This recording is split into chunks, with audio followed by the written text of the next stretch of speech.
before I do that, I don't know about you, but lately I've been running around doing all of the things. Maybe that's just me. And I think it's important to acknowledge the time that we find ourselves in, right? So for many of us, we're doing the best we can, right?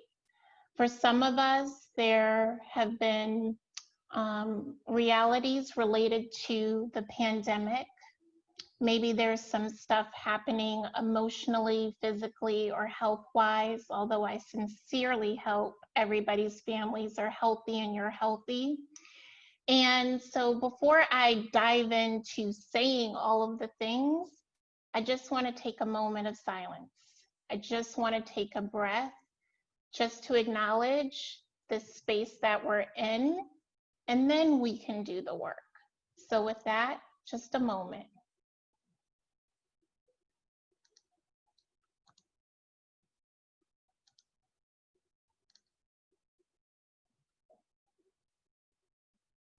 Thank you.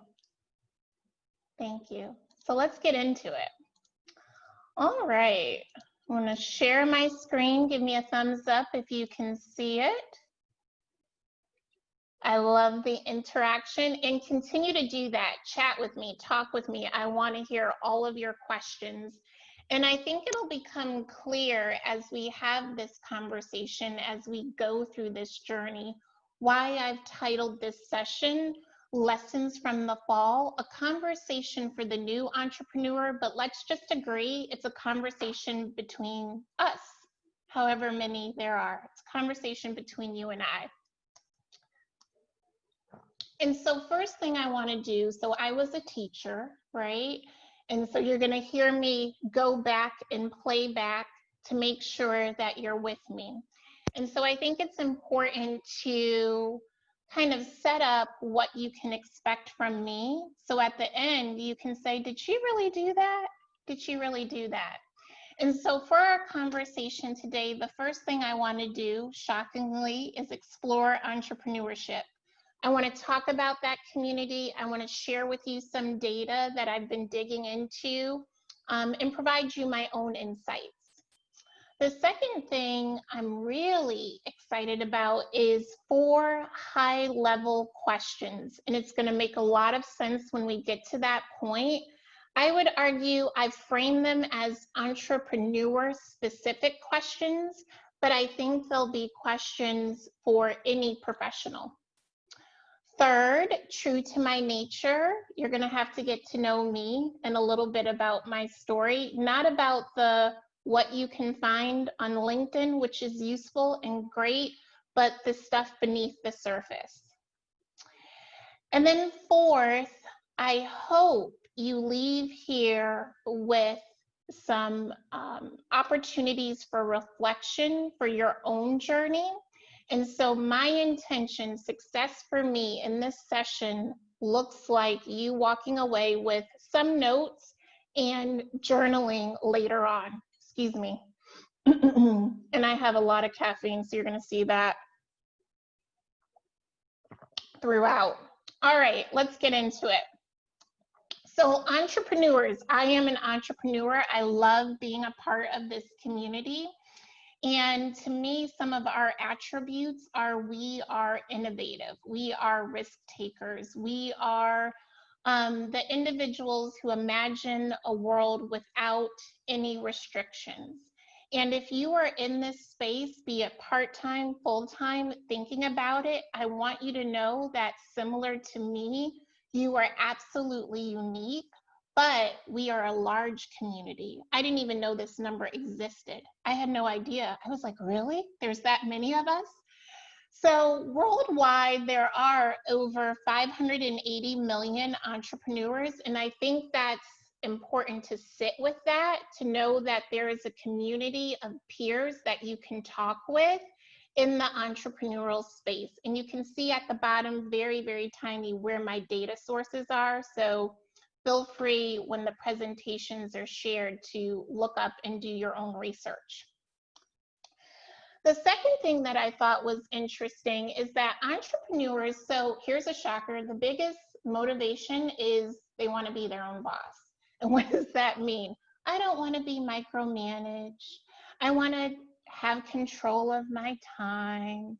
And all of that is good and fantastic, but I would argue, and I think I'll demonstrate this through the presentation, that that can't be your only motivation, because being your own boss in the beginning means being your own HR, being your own advocate, being your own graphic designer, doing all of the things. And all of that is good and well, but it burns out quickly if there's no passion. So I want to submit that you can be creative, you can be dynamic, you can be a risk taker, but you must be passionate about whatever your entrepreneurial endeavor is. So speaking about that passion, I am talking to my solopreneurs. I need you to know that there is a space for you. So if you are someone, and I see people shaking their heads, that is burning it out on your 9 to 5 and then going into your second shift for your entrepreneurial journey, and I see a laugh, yes, I know you, guess what? You're not alone. You're not alone. As a matter of fact, you're the majority. And we know through the data, the reason why a lot of people fall into this majority is financial, right? Right? And then finally, I want to talk to my ladies. And I love gentlemen. Love of my life is a gentleman. Love gentlemen. Okay, that's not the point of today's presentation. Anyway, let's get back focused. Okay, ladies, so we know that there is a disparity in what we earn across all sectors, right? We know this. We also know through the data there's a disparity in entrepreneurs that are female. And so if you identify as a female, you are going to hear me say unapologetically that this is a great opportunity for you to start your entrepreneurial journey, because I assure you, everyone is resetting. Everyone is hitting 2.0 because of COVID, okay? And that's just a little bit of data. Now, while I'm a member of the entrepreneurial community, I think I would be doing all of you a disservice if I didn't talk about the COVID entrepreneur. Hi, that's me. And being honest about our reality.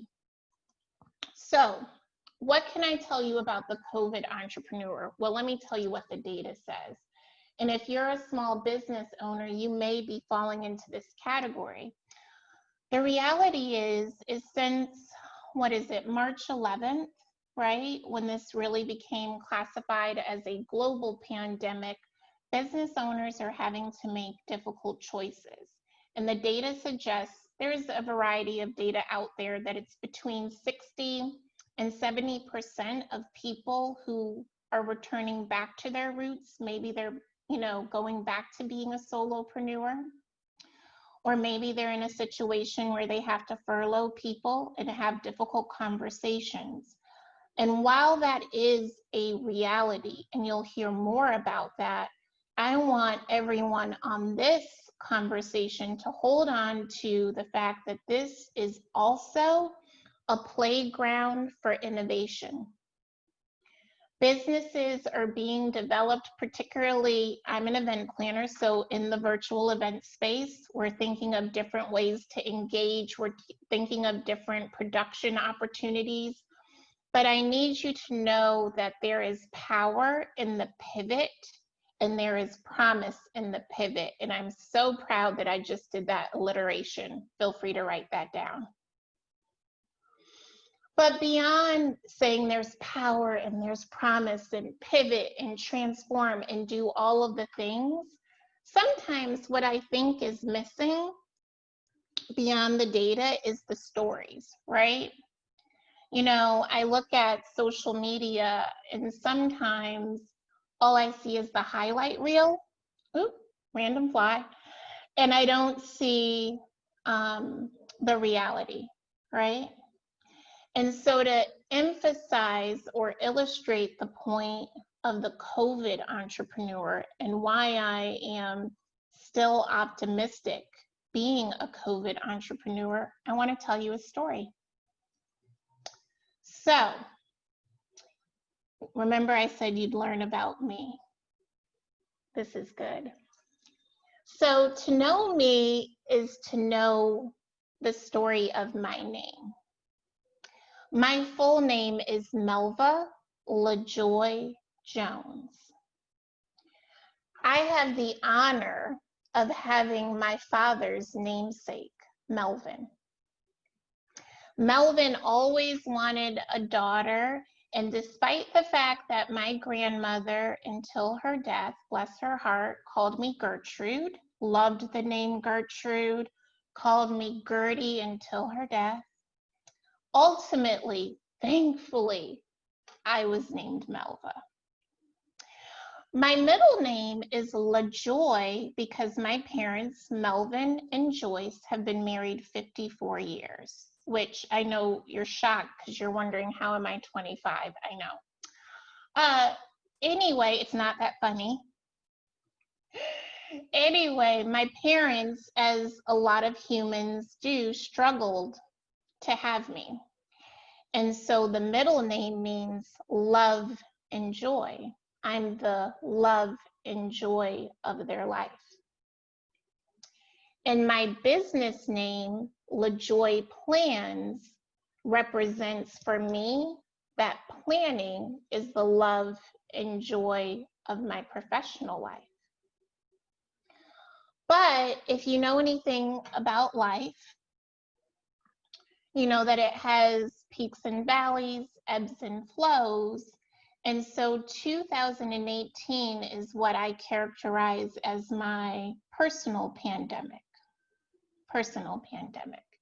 And it actually started on December 24th, 2017. I would find myself with my mother, Joyce, my father, Melvin, and we would celebrate Christmas Eve in the hospital. Because in 2018, my dad would have 6 strokes, surviving all of them. 1 brain surgery, also surviving that. Every quadrant of my father's brain would bleed. He also survived that, 2018. And in the midst of this, what was I doing? So I was in denial. I was being Superwoman, which, spoiler alert, she doesn't exist. Sorry. And I was ignoring what was going on with me. And also in 2018, I would have 2 life-changing surgeries, 1 in August and 1 in December. And so I call this my personal pandemic because I don't know what it is for you. We all have different stories, but what I do know is that when you've been through something, whatever your version is, you can't look at life the same way. Things are just different. Your priorities shift. And so I remember, so my surgery in December was right around Christmas. Due to family circumstances, I would recover alone. And I would record myself and I would tell myself different affirmations about a future beyond this. I would tell myself, for me, part of my surgery, I had to learn how to walk again. I had to accept that the life I knew was crumbling. And so I would record myself and tell myself that something is possible, but I had no idea what. And so after my recovery, which would have brought me to February 2019, with 4 suitcases, no real plan, a different body, and a different outlook, I started the Melva LaJoy 2.0. And that's going to be the frame from which I have this conversation with you. So, to develop the Melva LaJoy 2.0, I asked myself 4 questions. So now here's the point. Take out the pencil, write it down. These are some good questions here.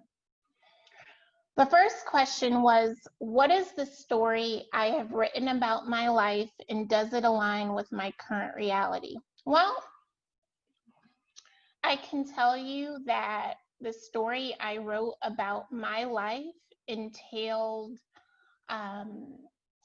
you know, going to all of the right schools, having that perfect career, climbing the ladder, someone who looks exactly like Idris Elba being my husband. Still a possibility, still a possibility. No, I'm joking, I'm joking. Having kids, all of those things. And I held on to that so tight that my stubbornness wouldn't allow me to see another possibility. And for me, it took losing everything. So I mentioned the health, and we'll get into some other things, for me to open up my eyes to another dream and another reality. My point to all of you is, whatever story, whatever stronghold you're holding on to right now, the thing that tells you you can't leave this job, and let me be clear, I don't pay your bills, so maybe you can't. But whatever that narrative is, all I'm suggesting is evaluate it and imagine a different scenario. Because looking back, for me, what I lost pales in comparison to what I gained. The second question, what's the worst that could happen? So let me bring you up to speed. So by February 2019, and I need to be so real with you, no savings. Why don't I have savings? We're going to get real. I don't know if the other sessions are real, but we're going to go in. No savings.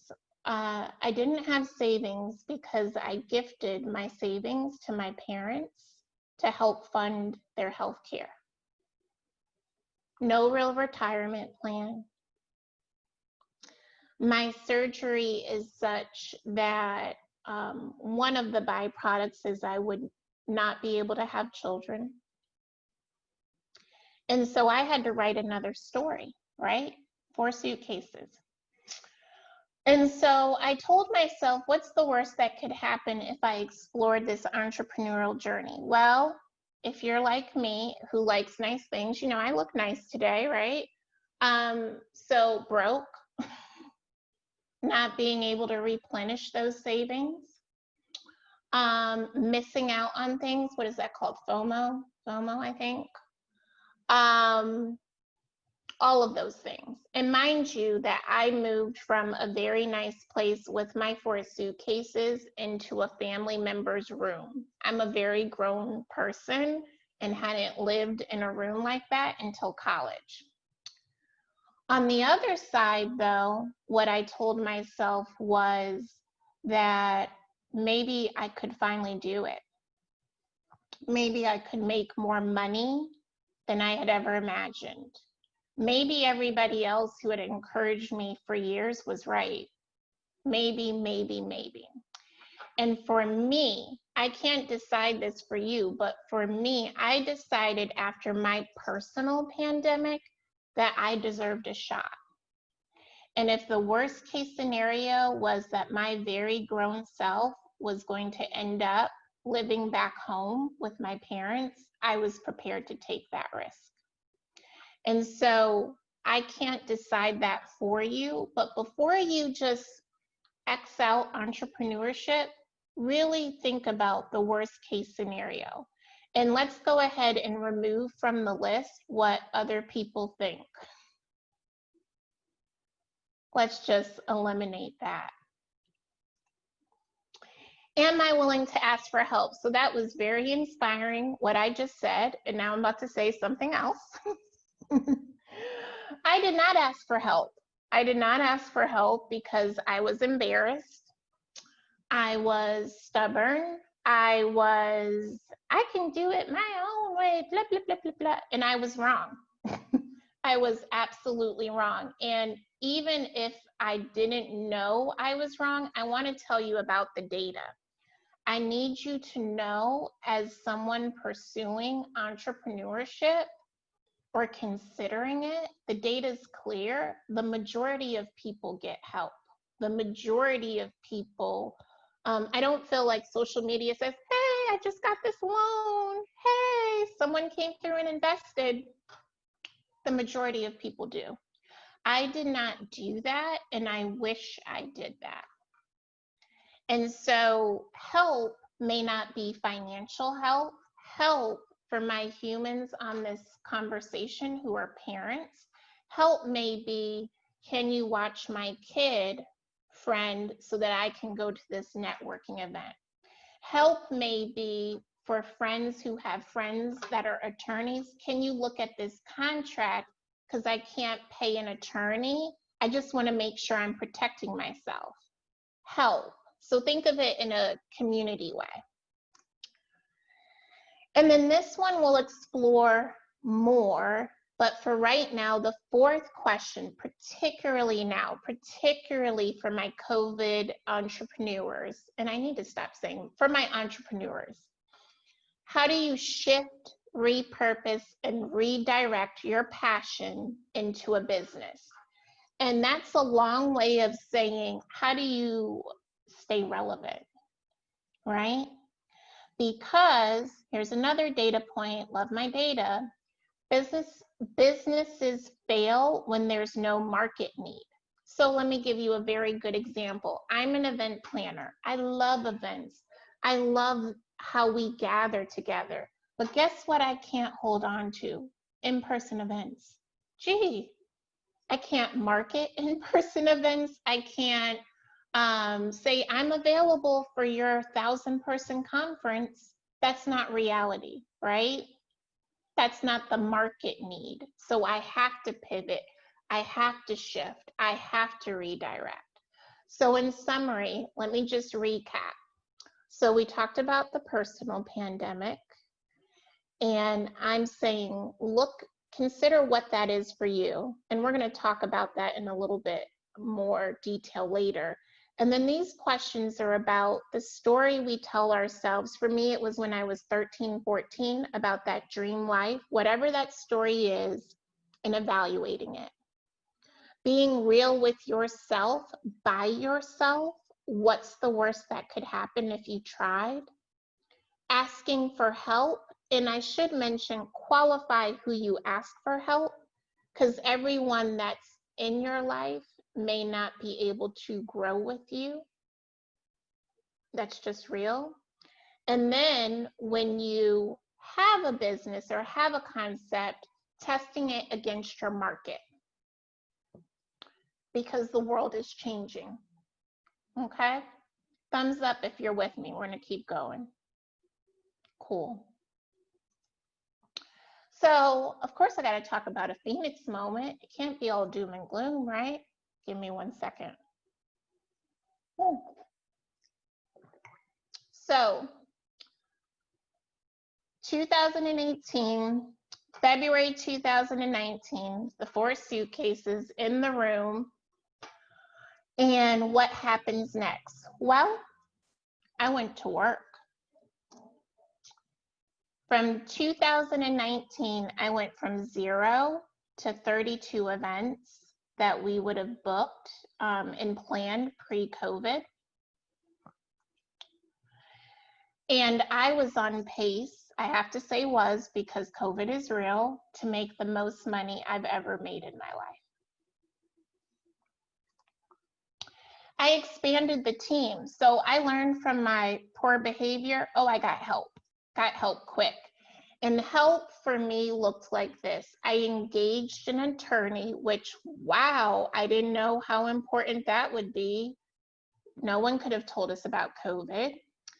I engaged in an accountant. One of the things I neglected to mention is that my finance person was my father. He was a mathematician, and obviously he can no longer do that. But also I needed someone to push me on savings, investing. So I highly recommend, at a minimum, attorney, accountant, and start out with friends and family that you trust, okay? Not that cousin who kind of read a legal book, like someone legit. And I also hired someone to take over another arm of the business, which is social engagements. So your weddings, parties, etc. So I expanded. I invested in marketing and continuing education. And let me tell you this was key. So here's the deal. I don't love photos. I don't.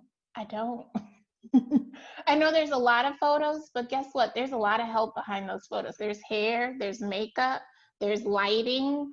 It's a lot, right? And so that wasn't my thing. But that investment, not knowing what happened, has been critical. Those are photos. So I invested in a photographer that followed us during most of our live events. Well, guess what? Now I have a lot of content. And now we don't have live events. So that investment was critical. In continuing education. So you're going to hear this time and time again, but what helped me 10 years ago can't help me today. And so even if you can't invest in I have certifications, degrees, all of the things right now in particular, there's so much free stuff. I can't stress it enough. That was critical. So, new website and logo. I'm going to tell you something that probably every business book would yell at me for. I didn't have a website, okay?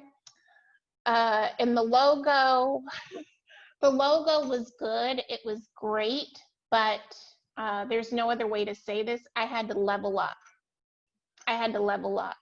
If I wanted to talk to the level of clients to represent my 19 years of experience, I couldn't come to them with a subpar website. And so we invested in a new website, the logo you see here. And then finally, and you'll hear more about this, we started a webinar series. So here's the thing. When we started the webinar series, we didn't know it would be COVID, but guess what? I'm so glad we started it, because the webinar series, and it's called Creatively Caffeinated, Sam and I co-host it, and we talk about fundraising. Now we talk about digital events. We talk about, sometimes we do happy hour. That is one of our favorite activities. Don't judge me. We do all of these different things to stay relevant, excuse me. So my point here with the Phoenix moment is, look at how much was accomplished in under a year. And Sam would say, if she was here, that another byproduct of why all of these things happened, outside of I didn't have a choice, living is not free, okay, is I made a commitment to be OUT out. So I lived and breathed the business and the brand. So in DC, if there were 10 networking events, I was at 9 of them. My point in showing this is not to brag, it's to say that the Phoenix moment is possible post your personal pandemic, and I lived it. And now, so we went from personal pandemic to Phoenix moment, and now I'm in a global pandemic, right? And because those 32 events pre-COVID, what does that mean this year? We went from 0 to 32. We've only done 3 of them. And so now I have to, not unlike some of you, look back at the lessons and do it over again. Didn't see that coming. So let's talk about some lessons. My first one, probably my favorite one. Well, no, they're all good. Doubt always loses. Doubt always loses. So I think I've shown you the ways in which doubt always loses, but I'll give you a fun example. If you were like me, let me think about his name. I think his name was Terrence. When I was in high school, Terrence was my first love. And then Terrence cheated on me with Michelle. I think that was her name. I don't know. And what did we all do? Whoever our Terrence was. We said, oh, I'll never date again. Nobody will ever love me. Blah, blah, blah, blah, blah. Da, da, da, da, da. Our doubt was wrong. Our doubt was wrong. Similarly, I would argue to you that if we take this seriously and look at your career doubts, your personal doubts, and going back to that question of the worst case scenario, and you answer for yourself how that situation worked out, it didn't add up. The worst thing never happened. I'm talking to you. You're still here. We're still alive. You're still breathing. Doubt never wins. It just puts pause sometimes. It gives you hesitation, but it never fully wins. I think you saw this coming. So personal pandemic, teachers of strength and resilience. Do I want to do this again? Do I want to start over again? Anyone who tells you they're looking forward to it is lying. Run. This is not fun. But what I am grateful for having my 2018 is I'm tapping into that strength. Does that make sense? Because in 2018, what I can remember clearly, I just thought about this the other day. I had a surgeon who was phenomenal during my second surgery. And I was not a good patient. My voice is very pleasant. I was not pleasant. I did not want to get up and do the exercises that would have helped me in my movements. And this doctor leaned over to me, kind of, if I'm here, and she said, Melva, and I rolled my eyes like, whatever. And she said, if you take the first step, it'll get easier. Now, I'm not going to embarrass myself and tell you the few choice words I had for her for that advice, but she was right that by taking that first step, over time, it became easier. And so I tapped into that to get me through this COVID reality.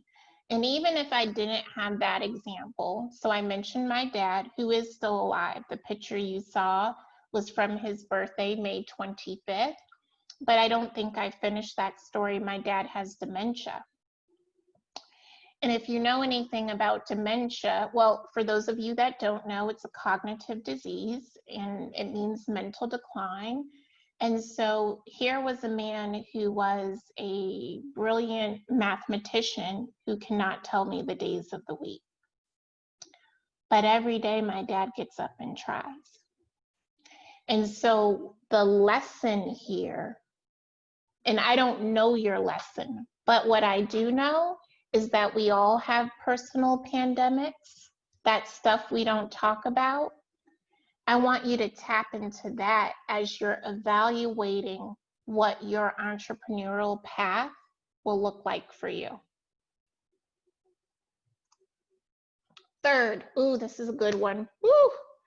I don't even have time to fully get into this one, but I'm going to try. Okay, so as I mentioned, I'm a grown person, and every now and again you look on social media and you see the splash, right? The perfect skin and the entrepreneur making $1 million, and they're on their jet and they're in their bikini and they're doing all of the things. And sometimes for someone, I don't know, a bit mature, it can be sobering because you're like, well, dang.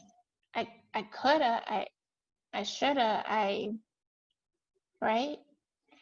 And so I think we all know fundamentally that comparison never works, but beyond it not working, comparison gives energy to that person who does not know you and completely robs you of the energy to your entrepreneurial journey. So no wonder why you're not progressing. You're so focused on what they're doing. And so the lesson here comes with a data point. I got a data point. So the data indicates that the vast majority of individuals who start their small businesses or entrepreneurial journeys are between 40 and 60. Not that I know anybody that age. But also, if you dig deeper into the data, it indicates that the most successful businesses are of individuals in that demographic. And so let me say this. For someone who is under 40, you go girl, you go guy, you're doing it, keep doing it. But I also want to speak to the individuals who are more mature, because sometimes if you were like me and you're on that schedule and everything didn't happen the way you wanted it to, I want you to see this data and to know that there's a community of mature people exploring entrepreneurship. And particularly, I would argue now. Okay? And stop comparing. Stop comparing.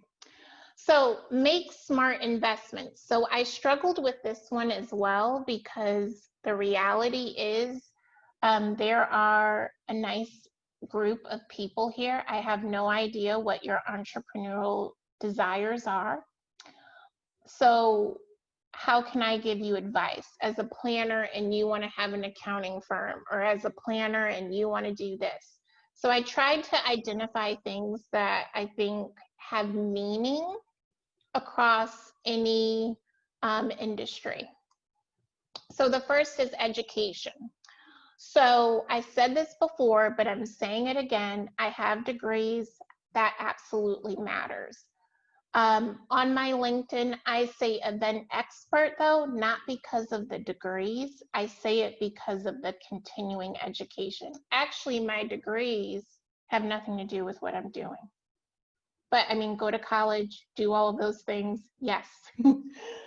Education, I think, is critical in this climate, because I would argue that whatever your profession, what people are looking for is highly skilled individuals, highly skilled, almost like a niche. So is there a certification that would give you additional cachet in your industry? Or can you contribute this way? Can you join a board? Can you contribute articles? Like, what can you do that elevates you in your entrepreneurial pursuit? Second, excuse me, relationship building. Okay, so I got examples for this. Everybody's like, relationship building. I'm not talking about your standard networking. I'm talking about authentic connection and what that looks like. And actually, I should have said relationship and reputation building. So part of building 32 events in under a year wasn't because some magical fairy just said, you, Melva LaJoy, will have 32 events. No. Part of it was reputation. A big part of it, excuse me. And so the two examples I'll give you is there is an individual who saw my work 15 years ago who is now a CEO of a company in California. They hired the business.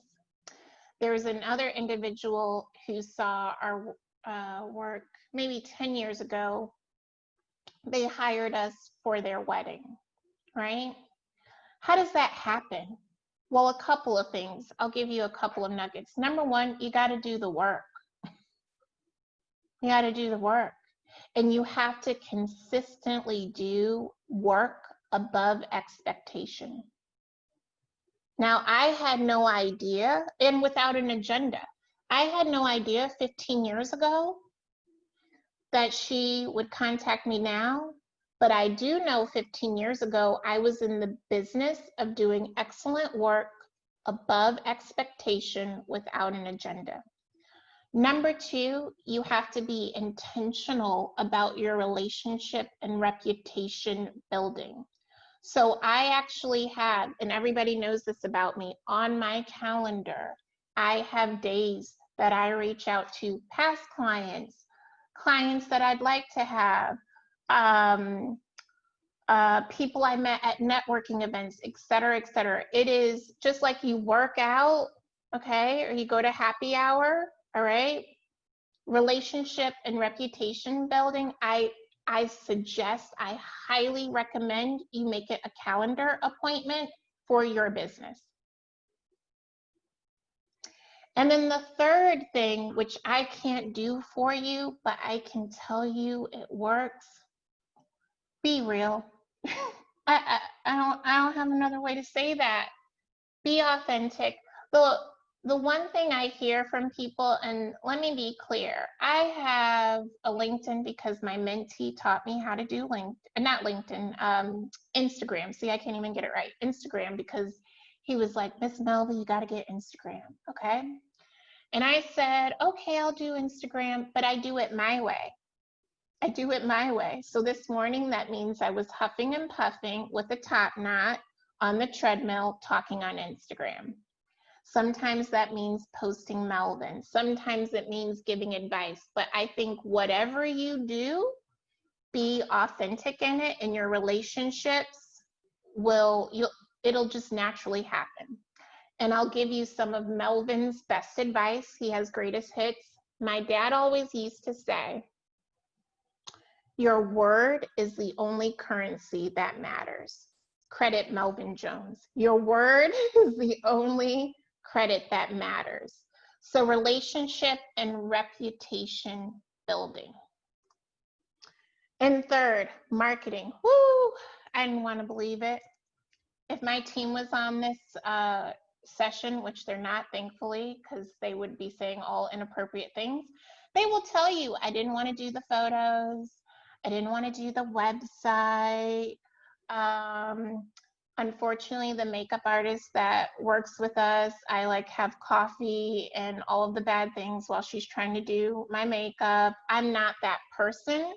However, the marketing has paid for itself quadruple times. And here's the thing, I got to tell you, I'm cheap. I'm real cheap. I got to see an immediate return on investment. And so if you want to test something out, I'm with you on that. And don't look to people who have the big companies and they're slashing. Figure out something, let me say it this way, your budget for a marketing investment and test it out. Also, don't be afraid to barter. Now, I can only give you a planning example, but I'm an event planner. Your son's graduating. I'm making this up. I might plan the graduation party for free. You do our photos. Like, get creative with this. I'm not advocating for any solopreneur, part-time entrepreneur, full-time entrepreneur to go broke. I'm advocating for you to be intentional with your resources, people and finances. So let's review. We know that entrepreneurs run the world. I'm biased. Yes, I said it. We are a community to contend with. We are innovative. We are risk takers. We are dynamic, and we will be eventually filled with more women. We also know that life is hard. And I don't know how this pandemic has impacted you personally, But I do know that when you look at your own life, you will identify your personal pandemic, or if you're like me, personal pandemics, and you'll see some lessons for yourself. I also want you to know that right now, today, that idea, that thing that you get excited about is something worth exploring. Because the reality, the gift of COVID, if I can name it that, is that we're all starting at zero. Make no mistake, there are very few people who are living their best lives right now. And so starting at zero tells you a couple of things. One, you could try something, it could completely fail, blame it on COVID. Oh my God, it didn't work out, COVID. Or you could try something and it could be amazing and you can maybe credit COVID. But you deserve, I believe we all deserve, that dream beyond expectation. You know, I have a quote that I'm going to read in a second, so because I don't know it by heart. But the other thing I want to say is something that my grandmama and my mom used to say to me, and maybe somebody can tell me where they found it, or maybe they just really said it. But they would say, the sun is so massive that we can all shine. The sun is so massive that we can all shine. And, you know, their words, that word anchors me because I believe it to be true. And I also believe, you know, looking back, I think about, so I said you'd get to know me. So I am the great granddaughter of a field slave. I'm a granddaughter of a maid who smart as, ooh, and so tough. Grandma Ola was so tough, but was illiterate. My dad, my sweet, sweet Melvin, became a mathematician, but that was after being a janitor and a truck driver. And then you have me, 2 degrees, one from an Ivy League school, Black woman, clearly, I'm proud of it, and business owner. And so one of the things, if all of this is meaningless, if I don't say anything, I want you to hear that whatever story you're holding on to, that stronghold, and that stronghold can come from your family history, it can come from somebody saying something to you, it can come, the worst is when you say it to yourself, let that go. Let it go. And decide for yourself what your 2.0 will be. And so I'll read you this quote from Tina Turner. Sure am. Tina Turner for me is an icon.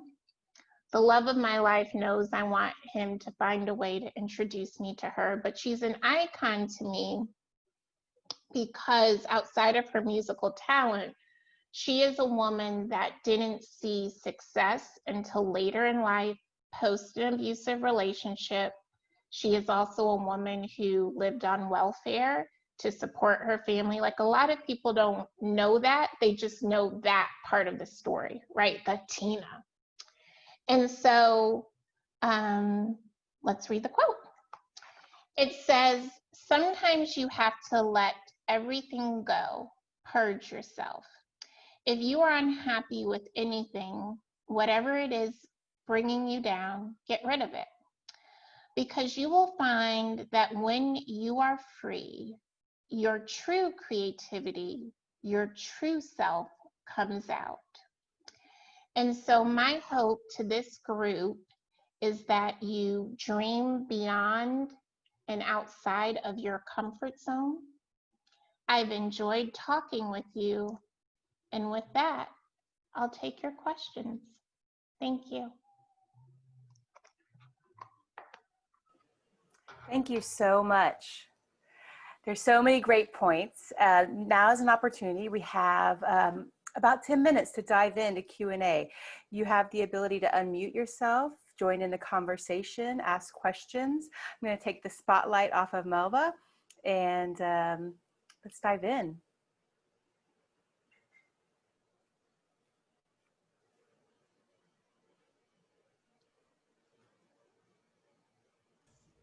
I unmuted you and you were muting. I think we crossed paths, but we can hear you now. Kate. Hi, Melva. How are you? Hi, Kate. Awesome presentation. I love Thank it. you. Thank you for sharing. And so I know Melva personally, but there's so much I learned today about your story. So first of all, thank you for sharing so much about your personal story. It's great to get to know someone on a deeper level, but I know it can also be difficult to share. So thank you. Um, so how do you, I mean, I know you shared a lot of great tips, but how do you keep your amazing attitude? And I'm sure we all have ups and down days, right? But how do you keep your amazing attitude? You're always so positive and hopeful and optimistic. And I'd love to know, like, what is that, what do you tell yourself inside your own head? A couple of things, and I want to say really thank you, Kate, for being here, and I'm so grateful. So a couple of things. One, it may sound silly, but I actually talk to my parents every day and early in the day.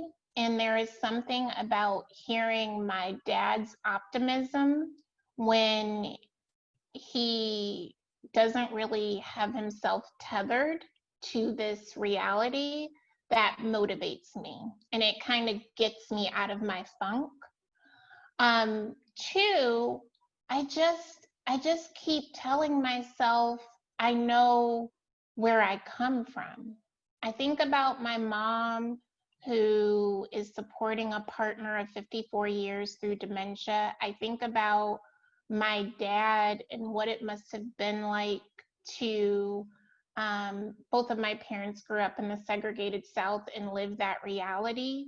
And I guess I feel, and it may sound crazy, I feel fortunate every day that I'm alive and every day that I can carry out, hopefully, the best of the Jones name. And then finally, I do have a faith orientation. That is a part of who I am that probably came through, and that's been a critical anchor for me. And I would say some tactical things. I try to move every day. I see Sam, who's on my team, is on the session, and she can tell you I dance daily, not very good. I sing often, horribly. I try to find bright spots. That's how. But I think it goes back to what I was saying. I know where I come from, I know how I was built, and I refuse to let, I just refuse to not carry forward. That's the truth. Thank you. Anybody else?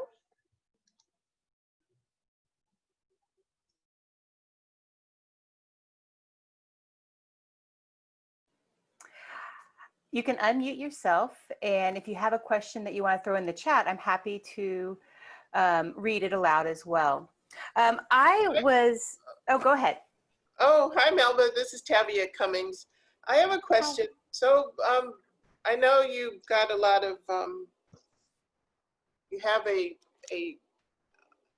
guess, a real story. And so do you have a sister circle that you keep in touch with? I mean, I know you say you do networking, but, how do you sort of like unwind and give yourself an opportunity to just be in the company of people who have, I guess, differences and stories of their own. And, do you find that comforting in your time of everything that you were and probably maybe still are dealing with?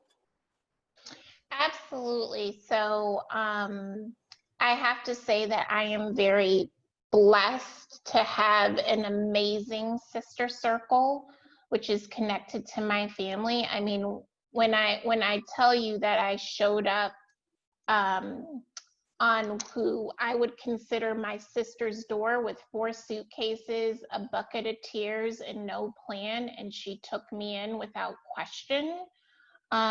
We see each other every Sunday after church, and we laugh, and she listens to me and all of my crazy stories. My team is a big part of my circle. We talk more than they would like. They're a big part of my circle because I have found in business, and not everybody would agree with this, that I have to work with people I love, respect, and adore, and they need to know me. So there's no filter there. They come to the house, they've seen me cry, there's no filter. And then professionally, I actually belong to a informal, during COVID, a Dominican planner here in the DC area reached out to me and said, hey, I want to put together a group of ladies and let's just talk every Saturday, because we couldn't go anywhere. And that started in April. And every Saturday, still, with some exceptions, we get on a Zoom and we talk. And we talk about business, we talk about life, we cry together, we celebrate birthdays, and we do it all digitally. So I have a lot of communities. Anybody else? I thought I saw another question. Or were you going to ask me, Claire? I don't know. Sure. No, I did have a question, and that is, it's kind of digging into getting going and strategizing the business side. So a lot I've taken away from the need to, really be all in, right? Like risk it, especially right now. This is the first time I've thought about COVID is a time to embrace the risk. And like, I loved how you said, if it doesn't work out, it's COVID.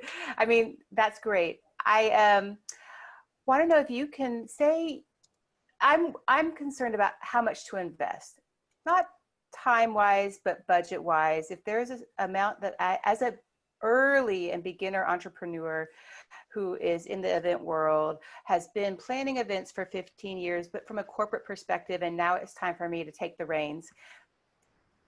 Can you point me in a good direction, or do you have some advice on how you put the ratios of how much I'm going to invest in marketing? If I had, like, for example, $100 budget, right? Like, how did you divide up where to invest, marketing wise, time wise? Can you guide me there?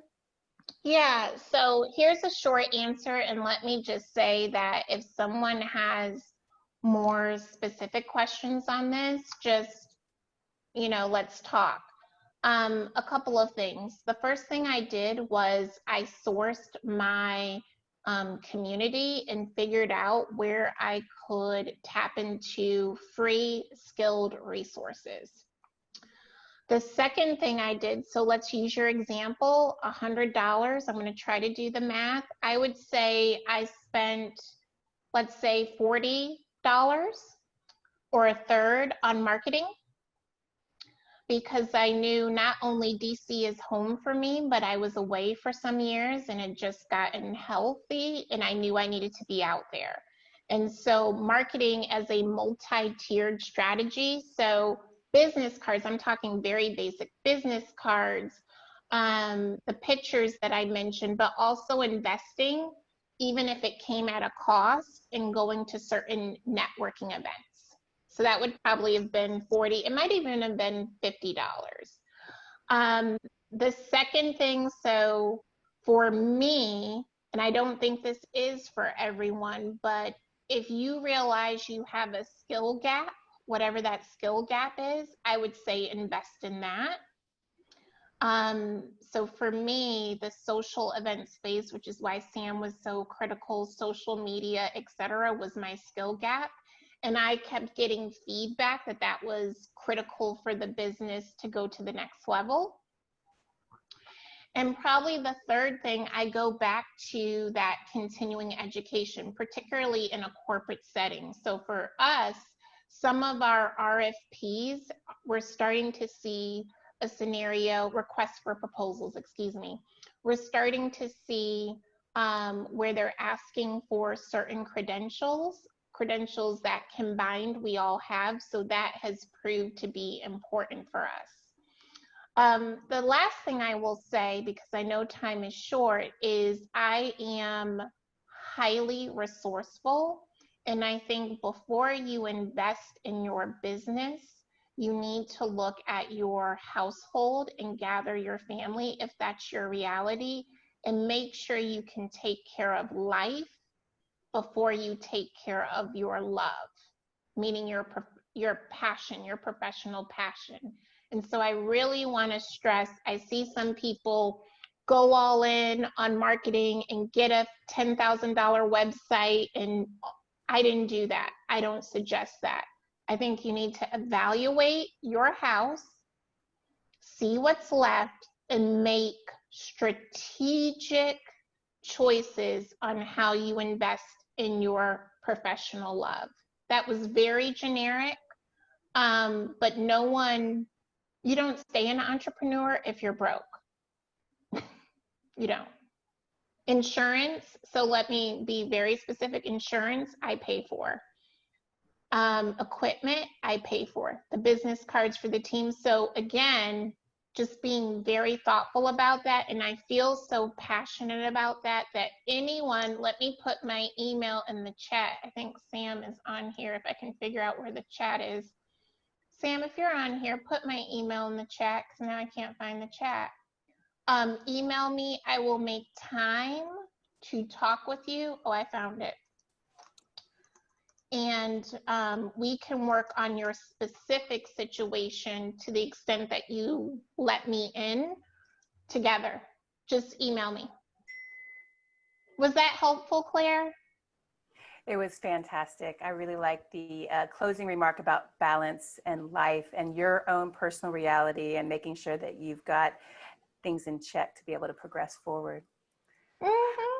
Oh, goodness. So thank you, everyone, for the questions. Thank you so much, Melva, for sharing your story, your personal pandemic, your journey, and all of the fantastic tips. And we are continuing conversations in Central Perk. If you want to stop over there, you can meet up with people. It's kind of like the hallway. And I will put the agenda for what comes next. Again, all my appreciation and thanks to those that are participating, as well as our fantastic speaker. We'll see you soon. Enjoy your day, everyone. Bye, everybody.